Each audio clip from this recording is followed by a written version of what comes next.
બચાવ તો કુદરતી થયો, કોઈ શક્તિ, હું કહું છું ને કોઈ શક્તિ બચાવે, બાકી તમે બચી ન શકો. ઘણી ટાઈમ કહેતો હોઈશું, કોઈ હોય તમારી સાથે. હા, બચવું મુશ્કેલ હતું, કારણ કે કાચ બાંધો તો બચવું મુશ્કેલ હતું, કારણ કે કાચ પછી બહાર કોઈ ફોડી શકે નહીં, નીકળી ન શકે. અને પાછળ જો ગાડી ન હોત તો પૂરું થઈ જતી ભાઈ. લોક સાહિત્યકાર હકાબા ગઢવીની અકસ્માતની આખી જે બાબત સામે આવી હતી અને ત્યારબાદ હકાબા ગઢવી હવે જે જગ્યાએ જે ગામમાં અકસ્માત થયો હતો ત્યાં પહોંચ્યા અને ત્યાં પહોંચીને તેમના દ્વારા શું કહેવામાં આવ્યું છે એના વિશે વિગતે ચર્ચા કરીશું. નમસ્કાર, હું છું ઉજ્જવલ અને આપ જોઈ રહ્યા છો નિર્ભય ન્યૂઝ. લોક સાહિત્યકાર હકાબા ગઢવીના અકસ્માતના આખા સમાચાર સામે આવ્યા અને ત્યારબાદ આખી બાબતને લઈને અનેક ચર્ચાઓ પણ થઈ. આ તમામ ચર્ચાઓની વચ્ચે હકાબા ગઢવીનું પણ એક નિવેદન સામે આવ્યું. ખાસ કરીને અહીંયા જો ચર્ચા કરવા જઈએ તો હકાબા ગઢવી જે હિંગળાજ માતાજીના દર્શન કરીને પરત ફરી રહ્યા હતા ને એ દરમિયાન રસ્તામાં એક સાપ આવી જતા તેમણે સાપને બચાવવા માટે પ્રયાસ કર્યો અને પ્રયાસ દરમિયાન સ્ટીયરિંગ વ્હીલ પરથી કાબુ ગુમાવતા તેઓ બાજુમાં આવેલા એક ખાડામાં એમની કાર ખાબકી ગઈ અને ત્યારબાદ એમનો આબાદ બચાવ પણ કરવામાં આવ્યો. પરંતુ આ તમામ ચર્ચાઓની વચ્ચે હવે હકાબા ગઢવી દ્વારા શું કહેવામાં આવી રહ્યું છે આખી ઘટનાને લઈને એ પણ સાંભળી લઈએ.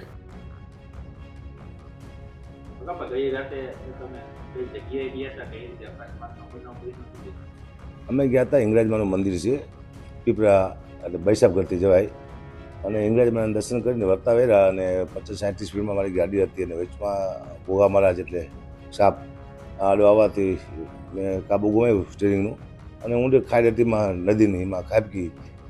સીધી જ ગાડી એટલે બચી જાય, બાકી જો પલટી મારી જાય તો બચવાને કોઈ સ્કોપ હતા નહીં. પણ પાછળ 500 ફૂટ મારી ખ્યાલથી શેરી છે ગાડી, શેઠી એ 3-4 ભાઈબંધો તો આવી ગયા અને સીધા અંદર પડ્યા, જોયા વિના કાંટા છે શું છે, અને અમને બહાર કાઢવાની પૂરી કોશિશ કરી અને થોડુંક સાતીના ભાગમાં એવું લાગ્યું મને સ્ટેરિંગ, પણ અત્યારે કંઈ દુખતું નથી, નીટાણે એવું લાગ્યું અને પગમાં થોડી કળ ચડી જતી, મને કે પગ ફેલ થઈ ગયો, પણ એવું કંઈ હતું નહીં. પણ બચાવ થઈ ગયો માની કૃપાથી.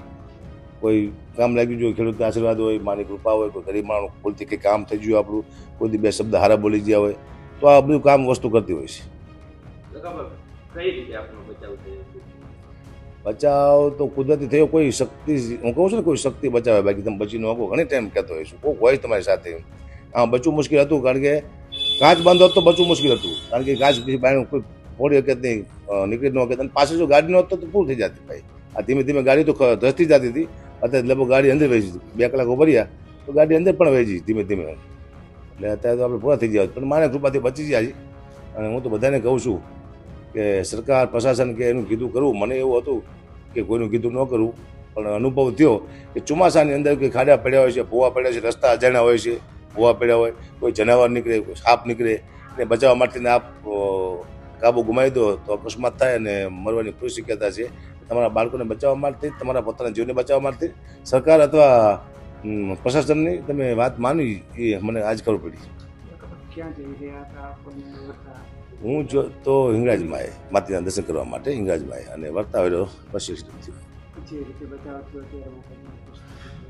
સ્તુતિ તો એક જ સ્તુતિ હિંગળાજમાંની છે. હિંગળાજમાં બોલ્યા રાખું, પ્રચંડ દંડ બાહુ ચંદ્ર જાવ ગણેન્દ્ર ભૈરવી ભજંગ કેસી કુંડલા કંઠલા મંડો હરિ નિકંદ કામ ક્રોધ દૈત અશ્રુકાલ મર્દની નમસ્તુ માત હિંગળાજ નિર્મળા અંજની રક્ત સિંહાસની સાવધાન શંકરી કોઠાર કટપ કપ્રધાર કરદલન મહેશ્વરી નિશુંભ શુંભ રક્ત બીજ દેતે તેજ ગજની નમસ્તુ માત હિંગળાજ નિર્મળા અંજની જવાહિરત્ન બેલકેલ સર્વકર્મ બોલને બાલી બાલચંદ્ર કે પુષ્માલે મેખલી ચંડ મુટ ગજની સુનંદ બિંદ વાસ્તી નમસ્તુ માત હિંગળાજ નિર્મળા અંજની જય હિંગળાજ માત.